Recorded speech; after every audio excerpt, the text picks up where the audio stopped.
अस्सलाम वालेकुम। First year science last lecture में हम बात कर रहे थे थोड़ी सी आखिर में ख़तरनाक बात 5G और कोविड-19 की। वो बात इजाफ़ी बात हो गई थी हमारे उसमें, लेकिन ये है कि साइंटिफिक पॉइंट ऑफ व्यू ये चीज़ जानना हमारे लिए ज़रूरी भी थी और अहम भी थी कि जो कॉन्स्पिरेसी थ्योरी है वो किस तरह से डेवलप होती हैं या बनती हैं या लोग किस तरीके से सोचते हैं। जब कोई चीज़ साइंटिफिकली प्रूव हो जाएगी तो वो उस पर यकीन करना हमारे लिए सोच के लिहाज से आसान होगा और हम फिर उसके फ़ायदा है या नुकसान है उसके मुताबिक जो है ज़्यादा तफसील से बात कर सकेंगे। सेकेंडली, अब जो चीज़ हम डिसाइड कर चुके हैं वो ये डिसाइड कर चुके हैं कि इलेक्ट्रोमैग्नेटिक वेव में एक, भाई ये तो ऑरेंज कलर का लिख रहा है, चलें, विजिबल लाइट है जिसकी रेंज जो है वो 4 एक्सपोनेंट -7 मीटर से 7 एक्सपोनेंट -7 मीटर वेवलेंथ वाली है। वो तमाम लाइट जिसकी फ्रीक्वेंसी इससे ज़्यादा होगी वो अल्ट्रा वायलेट लाइट कहलाएंगी। नज़र तो नहीं आएगी क्योंकि विजिबल तो नहीं होगी। और वो तमाम लाइट जिनकी फ्रीक्वेंसी विजिबल लाइट से कम होगी वो इंफ्रारेड लाइट कहलाएंगी।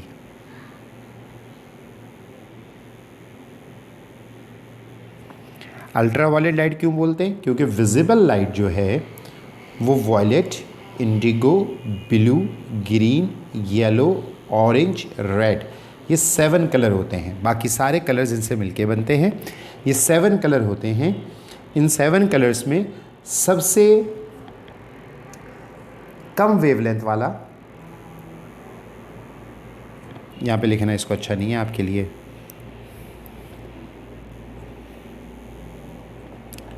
सबसे कम वेवलेंथ वाला वॉयलेट है। और इसके साथ आपको मालूम है फ्रीक्वेंसी इन्वर्स रिलेशन रखती है, तो सबसे ज़्यादा फ्रीक्वेंसी वाला वॉयलेट है और सबसे ज़्यादा वेवलेंथ वाला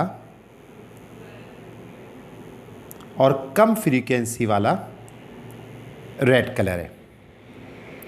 तो विजिबल लाइट में वॉयलेट सबसे ऊपर है, तो जो वॉयलेट से ऊपर होगी लाइट की फ्रीक्वेंसी वो हमको नज़र नहीं आएगी, उसको अल्ट्रा वायलेट लाइट बोलते हैं। इसकी फ्रीक्वेंसी वॉयलेट लाइट से भी ज़्यादा होती है। जो इस विजिबल लाइट के स्पेक्ट्रम में, ये पूरी तरतीब स्पेक्ट्रम कहलाएगी जो वॉयलेट से लेकर रेड तक है, वॉयलेट लाइट के विजिबल लाइट के स्पेक्ट्रम में सबसे ज़्यादा वेवलेंथ वाला कलर है या सबसे कम फ्रीक्वेंसी वाला कलर है या लाइट है वो रेड है। और जो लाइट से रेड लाइट से कम फ्रीक्वेंसी लगती होगी उस लाइट को हम इंफ्रा रेड लाइट बोलेंगे और ये हमारी आँख को नज़र नहीं आएगी।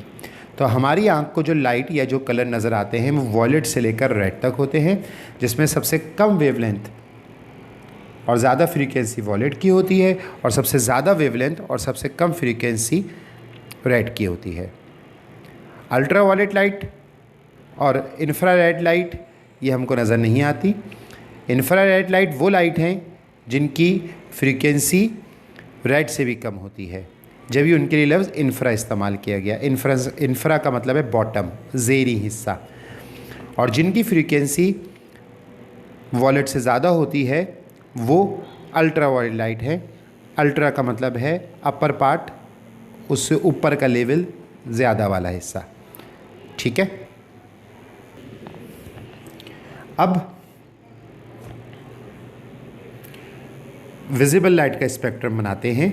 Violet, indigo, blue, green, yellow, orange, red.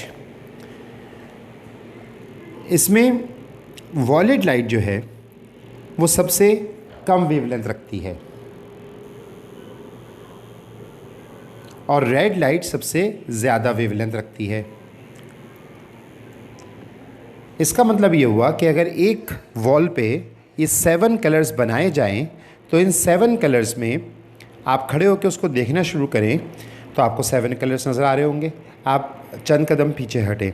जब आप पीछे हटेंगे तो सबसे पहले वॉयलेट कलर गायब होगा, क्योंकि इसकी वेवलेंथ सबसे कम है इन 7 कलर्स में, यानी कि ये सबसे कम विजिबिलिटी रखता है। इसकी वेवलेंथ सबसे छोटी होती है। 3 तरीके से बोला मैंने आपको।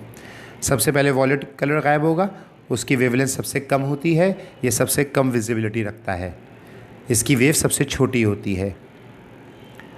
और आप चंद कदम पीछे हटे, इंडिगो कलर गायब होगा। इंडिगो कलर तेज़ ब्लू कलर है, ठीक है, इसको आप इंडिगो ही कह सकते हैं बस। अच्छा जी, ये एक इंस्टाग्राम का देखो नोटिस आ गया। अब ये क्यों आया है, मेरा नहीं है भाई ये नोटिस। अच्छा, ब्लू कलर उसके बाद गायब होगा चंद कदम हटने पे। चंद कदम और पीछे हटने पे ग्रीन कलर गायब होगा। चंद और कदम पीछे हटने पे yellow colour, then orange colour, और सबसे आखिर में जो कलर मुझको नज़र आता रहेगा वो होगा रेड कलर। तो रेड कलर सबसे आखिर में गायब होगा। इसका मतलब है सबसे ज़्यादा वेवलेंथ रेड कलर की होती है, इसकी वेव सबसे बड़ी होती है, इसीलिए रेड कलर सबसे दूर तक नज़र आता है। और इसीलिए ख़तरे का निशान हमेशा सुर्ख या रेड कलर का बनाया जाता है। चाहे ग्लास डोर पे लगा हुआ बीच में रेड सर्कल हो, ताकि वो नज़र आए लोगों को कि यहाँ पे ग्लास का डोर है, वो उन्हीं को नज़र आएगा जिनकी आंखें होंगी, वरना तो आप उसके ऊपर कुछ भी चिपका लें, जिनको नज़र नहीं आता उनको वो रेड भी नज़र नहीं आए, और वो जाके गिलास डोर में जब तक टक्कर नहीं मारेंगे जब तक उनको सुकून नहीं आएगा। अल्लाह ताला महफूज रखे सबको भाई। अच्छा, तो रेड कलर ख़तरे का निशान। ट्रैफिक सिग्नल में भी रेड कलर सबसे ज़्यादा ख़तरे वाली बात होती है कि आप ठहर जाएँ तो रेड कलर की लाइट बनाई जाती है। गाड़ी की ब्रेक लाइट रेड कलर की बनाई जाती है। एम्बुलेंस के ऊपर निशान, उसका नाम लिखा जाता है, सायरन का कलर, ये सब रेड कलर होते हैं, क्योंकि ये ख़तरे का निशान इसीलिए इसको लिया गया क्योंकि इसकी वेव सबसे ज़्यादा दूर से नज़र आती है। तो सबसे ज़्यादा दूर तक नज़र आने वाला, सबसे ज़्यादा वेवलेंथ रखने वाला रेड कलर है। Violet, indigo, blue, green, yellow, orange, red, ये विजिबल स्पेक्ट्रम है। अब एक और चीज़, अच्छा जी, यहाँ से इसको हम इमेज को चेंज करें। ये पहली बार भी मैं लेक्चर दे रहा था, देखिए ये बीच में आ गया था। ये मेरे साहबजादे का टैबलेट है, ये इंस्टाग्राम के नोटिस भी उन्हीं के थे, ये इनका काम है छुट्टियों के अंदर। अब ये कैसा काम है, ये बस जो है ना वो अच्छा है, फालतू वक्त ज़ाया करने के लिए अच्छा मशगला है, लेकिन कुछ चीज़ सीखने की मिल जाए तो अच्छा काम है। तो ये मैंने अभी टैबलेट यूज़ करना शुरू किया तो देखिए मुझे नज़र आया कि ये थोर भी इसमें बेचारा पड़ा हुआ है। तो खैर आप भी इससे लुत्फ़अंदोज़ हों। बाकी तो ये बाद में पूछूंगा कि भाई ये कैसे बना। अच्छा, ये हम अपनी स्क्रीन पे वापस आते हैं। ये स्क्रीन मैं आपको दिखाना चाहता हूँ, ये स्क्रीन मैं आपको दिखा चुका। ये स्क्रीन देखो बच्चों, इस स्क्रीन में वॉयलेट, इंडिगो और ब्लू में कमोबेश ज़्यादा फ़र्क नहीं होता, इसलिए ये एक जैसा ही है। फिर ग्रीन, येलो, ऑरेंज, रेड, ठीक है। अच्छा, ये इनकी वेवलेंथ लिखी हुई है और इनकी वेवलेंथ ये नैनोमीटर में लिखी हुई है भाई।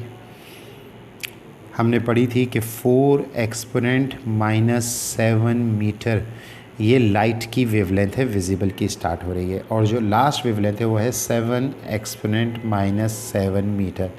तो इसको अगर आप कन्वर्ट करें तो ये 4 एक्सपोनेंट -7 है ना, तो इसको मैं 400 और फिर ये एक्सपोनेंट -9 हो जाएगा मीटर में, और ये -9 को अगर मैं रिप्लेस कर दूं तो नेक्स्ट स्टेप में आ जाएगा 400 नैनोमीटर, ठीक है। तो वॉयलेट कलर की आप वेवलेंथ देखें, 400 से 440 ऑलमोस्ट। इंडिगो और ब्लू कमोबेश एक जैसे होते हैं, तो इन दो कलर्स को मिला के एक जगह पे लिख दिया। 440 से 480 और इसी तरीके से रेड कलर जो है वो 700 पे। तो आप देख रहे हैं कि सबसे कम वेवलेंथ वॉयलेट लाइट की है और सबसे ज़्यादा वेवलेंथ जो है वो रेड लाइट की है। इंसानी आँख सबसे ज़्यादा सेंसिटिव होती है ग्रीन और येलो, इस रेंज के लिए ये इंसानी आँख को पहचानने में बहुत आसानी से आते हैं ये कलर्स, क्योंकि ये दरमियान की रेंज है।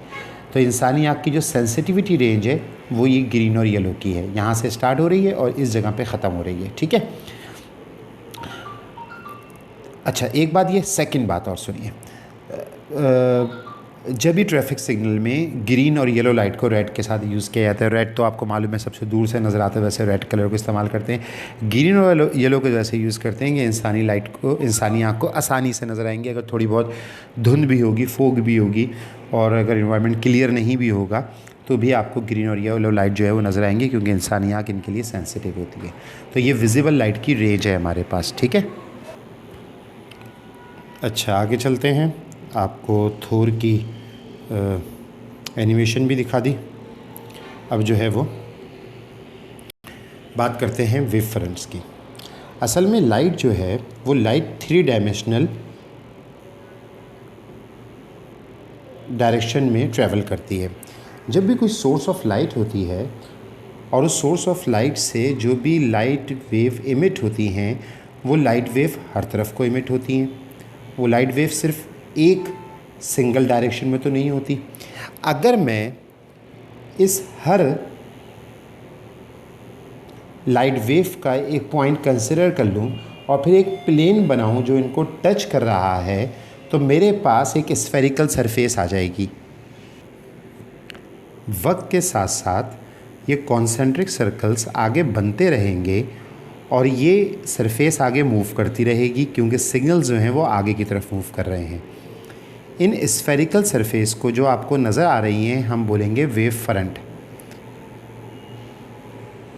ठीक है।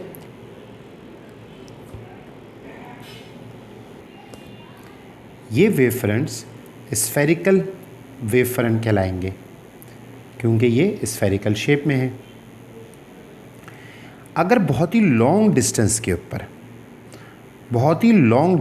ऊपर अगर हम इस वेव फ्रंट का एक हिस्सा देखेंगे, तो ये एक हिस्सा हमको ऑलमोस्ट प्लेन नज़र आएगा, तो इनको हम बोलेंगे प्लेन वेव फ्रंट। जब हम सोर्स ऑफ लाइट के करीब होते हैं तो हमको स्फेरिकल वेव फ्रंट नज़र आ रहे होते हैं, और अगर हम सोर्स ऑफ लाइट से दूर हों तो हमको जो है प्लेन वेव फ्रंट नज़र आ रहे होते हैं। थोड़ी सी डिटेल इनके ऊपर और डिस्कस करते हैं, ठीक है जी। हमने बोला कि थोड़ी सी तफसील से प्लेन वेव फ्रंट की बात कर लें। अगर ऐसा है कि जो डिस्टर्बेंस है वो डिस्टर्बेंस सिंगल डायरेक्शन में प्रोपेगेट हो रही हैं, तो जो प्लेन उन वेव्स के परपेंडिकुलर होगा उस प्लेन को प्लेन वेव फ्रंट बोलेंगे, और जो तमाम एक दूसरे के पैरेलल सिंगल वेव्स दिखा रहे हैं उनको हम रेज बोलेंगे। ये प्लेन वेव फ्रंट है। Plane wave front parallel rays से मिलके बनता है, और ये आम तौर पे सोर्स ऑफ साउंड से दूर कहीं हो तो हम वेव फ्रंट को स्फेरिकल नहीं लेते बल्कि प्लेन शक्ल में लेते हैं। लेकिन सोर्स ऑफ लाइट के करीब जो वेव का हिस्सा होता है, जो उन सारे पॉइंट से मिल के सरफेस बनती है, वो स्फेरिकल शक्ल में बनती है, और वक्त के साथ साथ वो इक्वल डिस्टेंट पॉइंट आगे बढ़ते हैं। नतीजा ये होता है कि ये पूरी सरफेस आगे बढ़ती है। इसको हम स्फेरिकल वेव फ्रंट बोलते हैं। जब हम सोर्स ऑफ लाइट के करीब होंगे तो हर तरफ लाइट जो होगी वो इस तरह से आगे बढ़ रही होगी, और अगर हम कहीं दूर होंगे तो हम प्लेन वेव फ्रंट की बात करेंगे। एक और चीज़ जो हमको यहाँ पे डिस्कस करनी है वो ये है कि रे में, अच्छा है कि हाथ के हाथ बात हो जाए, और वेव में क्या फ़र्क है। वेव ऑफ लाइट या लाइट की वेव, जो कि जैसा कि कहा जाता है लाइट की वेव इक्वल, असल में लाइट की जो वेव है वो एक्चुअल डिस्टर्बेंस है। जो वेव होती है ना, ये एक्चुअल डिस्टर्बेंस है जो कि मीडियम में ट्रैवल करती है, और यही इसका सही नाम होना चाहिए कि जनाब ये तो डिस्टर्बेंस है, क्योंकि ये वेव है। जबकि रे ऑफ लाइट जो है वो सिंपल एक नैरो बीम है वेव की। इसको इस्तेमाल किया जाता है ख़ास तौर पे ऑप्टिक्स में। जब हम ऑप्टिक्स पे काम कर रहे हों, यानी कि लेंसेज या मिरर से इमेज फॉर्मेशन दिखा रहे हों, तो हम पूरी वेव तो इस्तेमाल नहीं कर सकते लाइट की।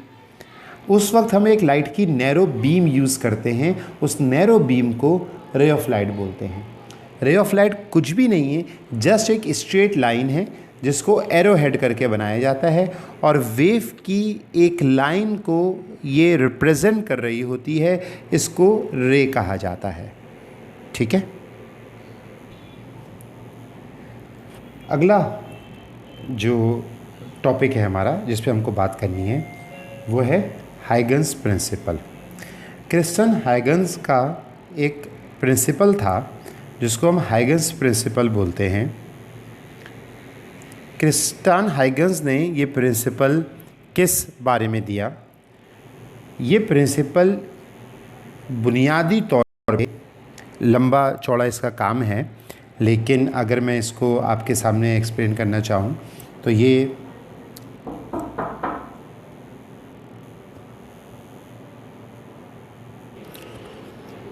क्रिस्टियन हाइगन्स का ये जो प्रिंसिपल है ना, ये प्रिंसिपल 2 पॉइंट्स कहता है। पहला पॉइंट तो ये कहता है कि जो भी वेव फ्रंट होगा उस वेव फ्रंट के ऊपर तमाम पॉइंट्स जो होंगे वो सोर्स होंगे सेकेंडरी वेव फ्रंट के लिए। सेकेंडरी वेव फ्रंट के लिए ये प्राइमरी वेव फ्रंट है जो कि सोर्स से निकला। इसके बाद जब ये आगे बढ़ जाएगा तो ये नया वेव फ्रंट बन गया, ये सेकेंडरी वेव फ्रंट कहलाएगा। एक बात रह गई, मैं चाह रहा था कि मैं हाइगन्स प्रिंसिपल की डेफिनेशन बता दूं। ये सेकेंडरी वेव फ्रंट कहलाएगा। हर पॉइंट जो है वो सोर्स है सेकेंडरी वेव फ्रंट का। सोर्स कैसे है?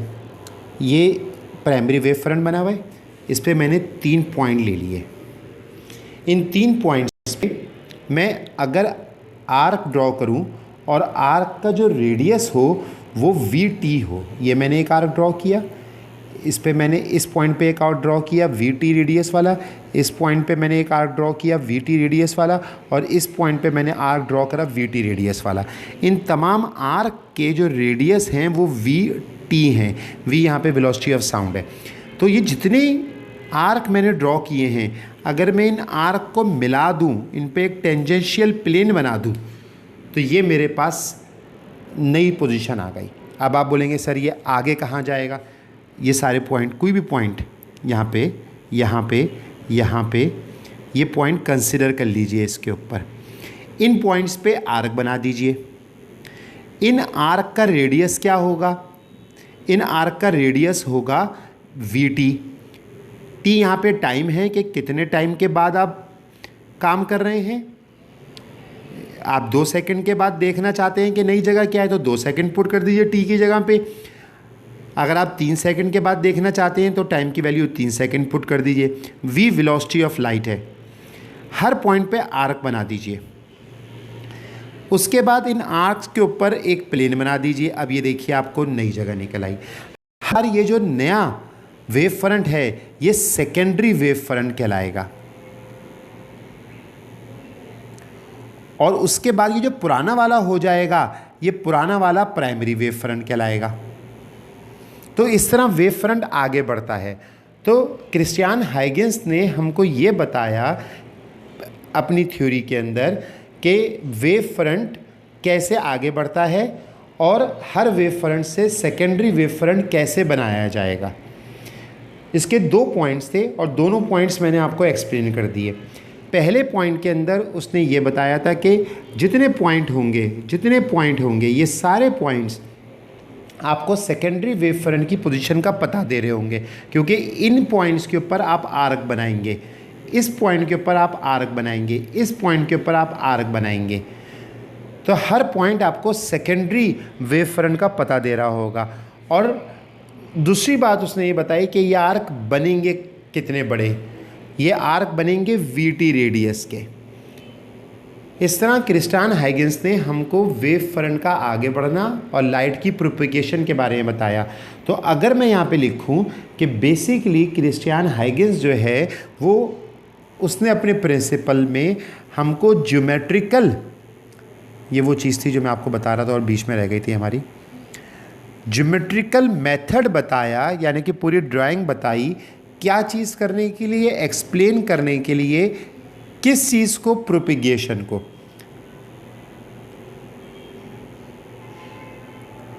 लाइट की, कि लाइट किस तरीके से प्रोपेगेट करती है।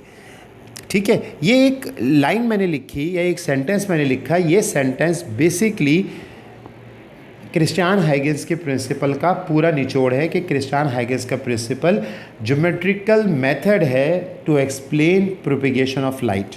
एक बात रह गई, वो मैं करना चाहता हूँ। ये प्राइमरी वेव फ्रंट, ये इन पे पॉइंट्स और ये इन पॉइंट्स पे आर्क का रेडियस VT। ये जो आर्क बनाए गए हैं, इन आर्क को बोलते हैं वेवलेट्स। ठीक है, ये आर्क को बोलते हैं वेवलेट्स। और इनको अगर आर्क को एक प्लेन इनके ऊपर ड्रॉ कर दिया जाए, तो टेंजेंशियल प्लेन यानी कि एक स्फेरिकल लाइन ड्रॉ कर दी जाए, तो ये जो होगा ये सेकेंडरी वेव फ्रंट कहलाएगा, और प्राइमरी वेव फ्रंट के बाद सेकेंडरी वेव फ्रंट आ जाएगा। ठीक है जी। यहाँ पे हम एक डायग्राम की मदद से थोड़ा सा इस मामले को और समझ लेंगे। वो डायग्राम मिसाल के तौर पर फॉर एग्जांपल ये वाली, अगर इस डायग्राम में आप देखें तो आपको एक बात और समझने का मौका मिलेगा। प्राइमरी वेव फ्रंट बात हो गई, वेवलेट्स ये आर्क बात हो गई, सेकेंडरी वेव फ्रंट ये बड़ी वाली लाइन बात हो गई। क्रिस्टियान हाइगेंस के मुताबिक हर पॉइंट जो वेव फ्रंट पे होता है वो नई वेव फ्रंट के लिए सोर्स का काम करता है, और वो क्रेस्ट के ऊपर परपेंडिकुलर होता है। अगर हम डिस्टेंस पे चले जाएं एट वेरी लार्ज डिस्टेंस, तो ये सारे पॉइंट्स मिलके एक वेव फ्रंट बना रहे होंगे। ये प्लेन वेव फ्रंट है। अगर इन पे भी आर्क ड्रॉ कर दिया जाए तो नया वेव फ्रंट भी बन जाएगा। वेव फ्रंट को बिल्कुल वेव की तरह कंसिडर करते हैं। दो वेव्स के दरमियान में जो डिस्टेंस होता है वो वेवलेंथ कहलाता है। इस तरह दो वेव फ्रंट के दरमियान में जो डिस्टेंस होगा वो वेवलेंथ कहलाएगा। डिस्टेंस फासले के ऊपर जो वेव फ्रंट होते हैं वो प्लेन होते हैं, और सोर्स के करीब रह के जो वेव फ्रंट होते हैं वो स्फेरिकल होते हैं। यहाँ पे हम क्रिस्टियान हाइगेंस के इस थ्योरी को और उसका जो ज्योमेट्रिकल मेथड था वेव की प्रोपिगेशन के लिए, उसको जो है वो फिनिश करते हैं। एक और चीज़ जो हम इस लेक्चर में डिस्कस करना चाहते हैं वो हमारे पास फेस है। फेस से मुराद क्या होगा हमारा, ये हम समझेंगे कि जब हम बात करते हैं लाइट के लिए, किसी भी वेव के लिए, तो फेस से क्या मुराद होती है। फेस का मतलब है एंगल जो कि ज़ाहिर कर रहा हो उस वेव के पीरियड को, और फ्रीक्वेंसी को। जब वेव के टाइम पीरियड और फ्रीक्वेंसी को एंगुलर फॉर्म में ज़ाहिर किया जाए तो उसका मतलब होता है कि हम वेव के फेस की बात कर रहे हैं। अगर कहा जाए कि दोनों वेव्स सेम फेस के अंदर हैं तो इसका मतलब है कि उनका पीरियड और फ्रीक्वेंसी सेम है। एक और वर्ड जिसकी यहाँ पे हम लोग बात करेंगे वो बात होगा कोहेरेंट सोर्सेस। ये वो अल्फाज हैं, जब इस चैप्टर को आगे पढ़ना शुरू करेंगे ना तो इन अल्फाज का बहुत पाला पड़ेगा। कोहेरेंट सोर्सेस का मतलब है कि ऐसी सोर्सेस कि जो वेव्स पैदा हो रही हों लाइट की, वो शेप में, यहाँ पे चूँकि ख़ास तौर पर लाइट की बात है, मैं इस वजह से लाइट की बात कर रहा हूँ, वरना तो ये कोई उसी भी वेव हो सकती हैं, वो शेप में, वो फ्रीक्वेंसी में, वेवलेंथ में, एम्पलीट्यूड में, अगर वो आइडेंटिकल हों तो इसका मतलब है कि वो कोहेरेंट वेव्स है। अच्छा, अब हमको दो अलग अलग लाइट सोर्स से ना कोहेरेंट वेव्स हासिल करना पॉसिबल नहीं होता। असल में जो लाइट पैदा होती है वो किसी भी सब्सटेंस के अंदर जो एटम्स होते हैं ना वो पैदा करते हैं। कभी भी लाइट सोर्स एक जैसी सेम शेप की वेव्स पैदा नहीं कर सकती तावक्ते के जो एटम्स हैं वो एग्जैक्टली सेम बिहेव करें।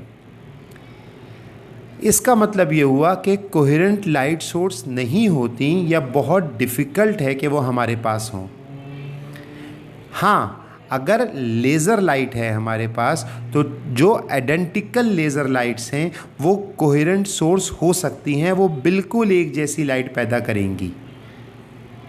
लेज़र का प्रिंसिपल थोड़ा सा मैट्रिक में पढ़ा, बाकी सेकेंडरी में पढ़ेंगे एटॉमिक फिजिक्स के अंदर, क्योंकि एटम एक ख़ास प्रोसेस से गुजरने के बाद इलेक्ट्रॉनिक ट्रांजिशन के वो लाइट पैदा करते हैं। इस वजह से वो दोनों लाइट्स अगर दो लेज़र में से निकल रही हैं, और वो मिसाल के तौर पर रूबी क्रिस्टल की लेज़र है और रूबी क्रिस्टल में से वो लाइट बरामद हो रही है, तो वो वाकई एग्जैक्टली सेम लाइट होंगी। लेकिन अगर आप ये बोलें कि मैंने 2 बल्ब ख़रीदे, वो दोनों बल्ब 12 वॉट के हैं और वो सेम कंपनी के हुए हैं, और मैं उनको जला दूं तो जलाने के बाद एग्जैक्टली सेम लाइट बरामद होगी, जो कोहेरेंट सोर्स कहलाएंगी वो सोर्सेस, और जो लाइट होगी वो फेस कोहेरेंस में होगी, तो ऐसा नहीं है। इसके लिए हम क्या करते हैं कि हम कोहेरेंट सोर्स को इस तरह से हासिल करते हैं कि लाइट की एक बीम आ रही है, रे है ये बेसिकली नैरो बीम, लाइट की एक बीम आ रही है, इसको हम स्प्लिट कर देंगे 2 हिस्सों में। जब ये 2 हिस्सों में स्प्लिट हो जाएगी तो असल में पीछे से ये एक ही जगह से आ रही है, तो अब ये मेरे पास 2 रेस में डिवाइड हो गई, लेकिन ये दोनों रेस कोहेरेंट रेस कहलाएंगी। तो जब इनका शेप, इन दोनों की शेप, इनकी फ्रीक्वेंसी, इनकी वेवलेंथ, इनका एम्पलीट्यूड सब सेम होगा, क्योंकि ये पीछे एक ही सोर्स से निकल के आ रही है, तो मैं ये कह सकता हूँ कि मेरे पास कोहेरेंट सोर्सेस हैं, क्योंकि ये 2 अलग अलग रे लेकिन बिल्कुल एक जैसी होंगी। तो फेस का मतलब हमने डिस्कस किया कि एंगुलर फॉर्म के अंदर जब जाहिर किया जाए लाइट की फ्रीक्वेंसी को, उसके पीरियड को, उसके एम्पलीट्यूड को, उसकी शेप को, तो वो फेस कहलाता है। और कोहेरेंट सोर्सेस का मतलब है कि एक जैसी शेप, फ्रीक्वेंसी, वेवलेंथ और एम्पलीट्यूड की पैदा करने वाली सोर्सेस कोहेरेंट सोर्सेस कहलाएंगी। ठीक है, इस लेक्चर को यहीं तक रखेंगे। अब हमारे पास डिफरेंट फिनोमिना जो हैं वो स्टार्ट होंगे नेक्स्ट लेक्चर से, चैप्टर नंबर 9 के 3rd लेक्चर से। ठीक है जी, शुक्रिया, अस्सलाम वालेकुम।